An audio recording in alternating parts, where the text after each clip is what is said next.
Assalamu alaikum class 7. Today we are going to start topic heat. What is heat? Heat is a form of energy and the heat energy contacts the body make it hot or cool. Okay heat क्या है? एक form of energy है जो कि किसी body को गर्म या ठंडा बनाती है। ठीक है, जितनी ज़्यादा हीट एनर्जी होगी उतनी ही वो जिस्म गर्म होगा। ठीक है, एनर्जी हम हीट एनर्जी को हम डिफरेंट पर्पसेस के लिए यूज़ करते हैं, जैसे कुकिंग के लिए, आयरन के लिए। इसके अलावा अगर हम नेचर में देखें तो हमारा जो खुराक है या अनाज है या फल हैं वो भी सारे हीट एनर्जी की वजह से पकते हैं। ट्रांसफ़र ऑफ हीट और next topic is how does heat transfer. An object cools down when heat flow out of it. जब कोई ऑब्जेक्ट ठंडा होता है तो हीट उसमें से बाहर आ रही होती है, जबकि जब कोई ऑब्जेक्ट गर्म होता है तो हीट उस ऑब्जेक्ट के अंदर जा रही होती है। हमें ये चीज़ हमेशा याद रखनी है कि हीट जो है वो हमेशा गर्म चीज़ों से ठंडी चीज़ों की तरफ जाती है। जैसे हीट जो है वो गर्म चीज़ों से ठंडी चीज़ों की तरफ चलती है। ठीक है, इसके अलावा हीट जो है वो फ्लो करती है हॉट बॉडी से कूल बॉडी की तरफ। हमने क्या देखा कि इसमें हमने क्या पढ़ा कि जब हमारा टेम्परेचर जैसे भी होगा, जब टेम्परेचर को देखते हुए जो ज़्यादा टेम्परेचर से कम टेम्परेचर की तरफ हमेशा हमारी हीट मूव करती है। फॉर एग्ज़ाम्पल, जब आप देखते हैं कि मौसम बहुत ज़्यादा गर्म है, ठीक है, तो कुछ टाइम के बाद एक वैक्यूम क्रिएट होता है और उसके बाद ठंडी हवा आना शुरू हो जाती है, तो हीट ऊपर की तरफ फ्लाई करती है और जो उसकी जगह रिप्लेसमेंट में कूल एयर आ जाती है। अब देखिए हीट, यहाँ पे हीट एनर्जी यहाँ पे उन्होंने लिखा है कि flow from a cold body to a hot body. अब जो है कोल्ड बॉडी से हॉट बॉडी की तरफ भी आपकी हीट ट्रैवल करती है। कैसे? जैसे एयर कंडीशनर्स और रेफ्रिजरेटर है, ये इस फिनोमेना पे काम करते हैं। Unit of heat. अब यूनिट ऑफ हीट, जैसे हम डिस्टेंस को मेजर करने के लिए किलोग्राम किलोमीटर यूज़ करते हैं, वेट को मेजर करने के लिए किलोग्राम, तो सेम लाइक हम अपनी हीट को मेजर करने के लिए कैलोरीज या जूल का यूनिट यूज़ करते हैं। जूल जो है ये इसका स्टैंडर्ड यूनिट है, एसआई सिस्टम इंटरनेशनल का स्टैंडर्ड यूनिट है, और जूल डिनोट करते हैं हम इसको जे से। ठीक है, इसके बाद अर्ज एनर्जी भी हीट का यूनिट है। Different modes of transfer of heat. पहले हमने ये देखना है कि mode of transfer of heat क्या होते हैं। The mechanism by which heat is transferred from one region to another is called mode of transfer of heat. वो तरीक़ाकार या वो मेथड जिसमें हीट जो है वो एक जगह से दूसरी जगह पे ट्रांसफ़र की जाती है, इसको हम कहते हैं mode of transfer of heat. Heat के मोड्स हमारे पास तीन है, कंडक्शन, कन्वेंशन और रेडिएशन। सबसे पहले हम पढ़ेंगे कंडक्शन। कंडक्शन क्या है? Conduction is a spontaneous transfer of heat energy from a region of high temperature to a region of lower temperature.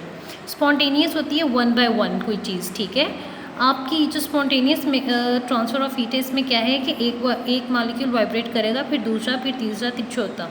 इस तरह से एक तरतीब से जो हीट है वो हाई टेम्परेचर से लोअर टेम्परेचर की तरफ मूव करती जाएगी। ठीक है,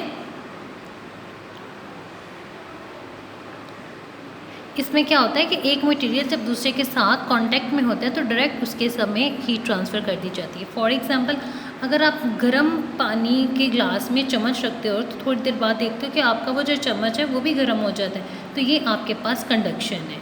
इसके अलावा आप देखें, गर्म पैन लिया आप लोगों ने, उसमें पानी बॉयल कर रहे हो या दूध बॉयल कर रहे हो, फॉर एग्ज़ाम्पल पैन में चाय बना रहे हो, तो उसमें आपने ऐसा लैडर रखा है जिसके एंड जो है वो उसका बना हुआ है, उसके ऊपर कोई इंसुलेटर नहीं लगा हुआ। ठीक है, वो स्टील का बना हुआ, स्टील का चम्मच रखते हो तो थोड़ी देर बाद वो चम्मच बहुत गर्म हो जाएगा, तो ये भी क्या है? ये आपकी कंडक्शन है। कंडक्शन बेसिकली आपकी सॉलिड्स में होती है कंडक्शन को प्रोसेस। ठीक है, अब सॉलिड्स में क्या होता है कि सॉलिड टाइटली पैक्ड मॉलिक्यूल्स होते हैं। ठीक है, और इनमें फ्री स्पेसेस नहीं होती कि इसमें मूवमेंट कर सके। सो इनकी मूवमेंट कैसे होती है? इनकी मूवमेंट वाइब्रेशन से होती है। तो अब कंडक्शन में क्या होता है कि एक आपका जो मॉलिक्यूल है वो वाइब्रेट करेगा दूसरे मॉलिक्यूल की तरफ, तीसरे मॉलिक्यूल की तरफ, तो वो जो हीट है जब वो गर्म होगा तो इनमें इंक्रीज, जो वाइब्रेशन ऑफ मॉलिक्यूल है वो इंक्रीज़ करेगी और कोलाइड करेगी स्लो नेबर्स की तरफ कोलाइड करेगी, मतलब ट्रांसफ़र हो जाएगी एक नेबर से दूसरे नेबर की तरफ। और इसी तरह जो आप लोगों की कंडक्शन के प्रोसेस में वाइब्रेशन के थ्रू हीट एक मॉलिक्यूल से दूसरे मॉलिक्यूल तीसरे मॉलिक्यूल में से होती होती एक ऑब्जेक्ट से दूसरे ऑब्जेक्ट की तरफ पास हो जाएगी। Conduction is usually a slow process and it can either occur into a body or between two bodies when they are in contact with each other। Conduction का प्रोसेस बहुत स्लो होता है, ठीक है। कंडक्शन के प्रोसेस में क्या होता है कि एक बॉडी में भी ये हो सकता है, ठीक है, और डिफरेंट बॉडीज़ में भी हो सकता है।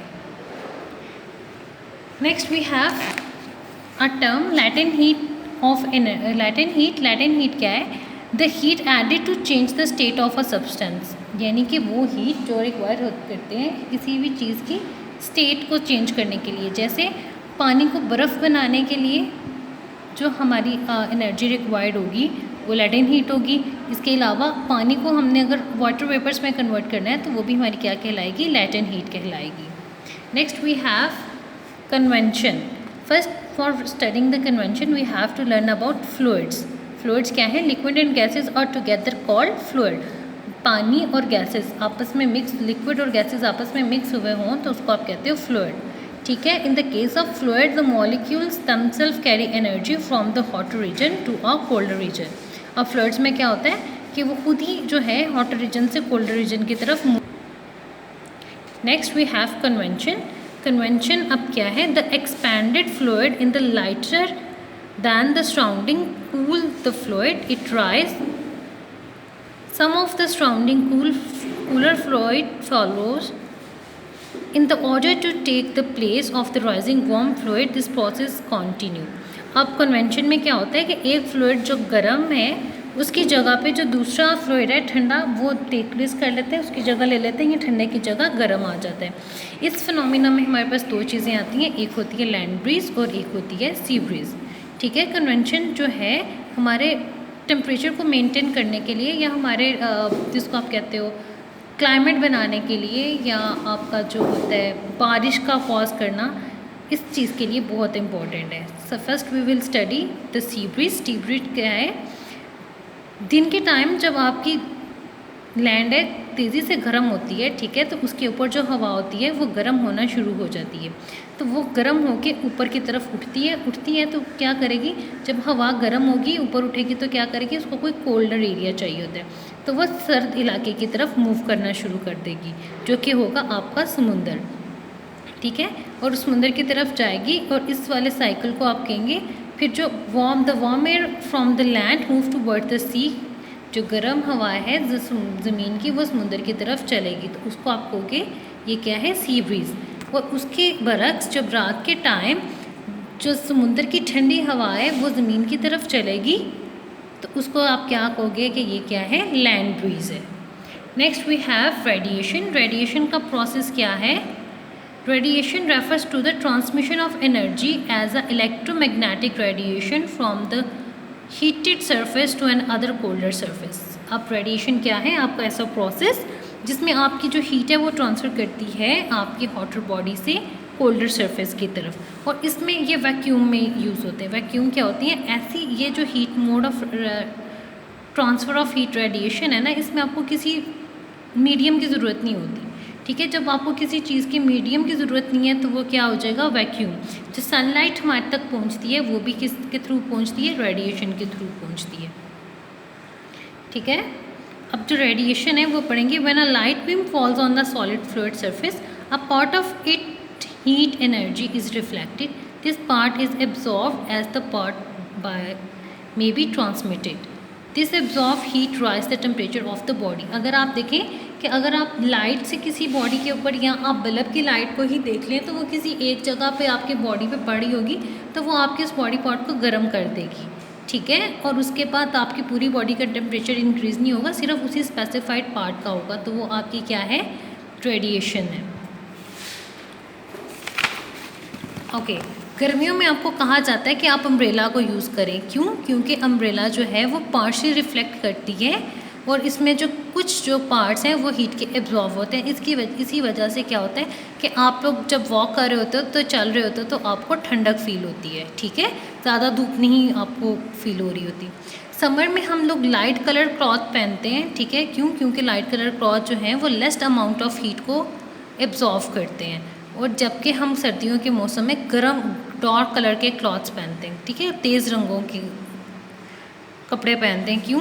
क्योंकि जो डार्क कलर्स हैं वो हीट को या जो सनलाइट को ज़्यादा एब्जॉर्व करते हैं, ठीक है, और वो हमें गर्म रखने में मदद देते हैं। Next we have conductors and insulators. अब हीट में क्या है कि आपकी एक बॉडी से दूसरी बॉडी में उसने मूव करना होता है, तो कंडक्टर्स क्या होते हैं? ऐसे मटेरियल्स जो कि हीट को अपने अंदर से पास करवा सकें, उनको आप कंडक्टर कहते हो, जैसे stainless steel, copper, aluminium, iron. और जबकि इंसुलेटर्स क्या हैं? ऐसे मटेरियल्स जो कि हीट को अपने अंदर से पास नहीं होने देते, उनको आप कहते हो कि ये क्या है? हमारे पास इंसुलेटर्स हैं। Okay class, your reading is over. In next class we will solve the exercise. Allah Hafiz.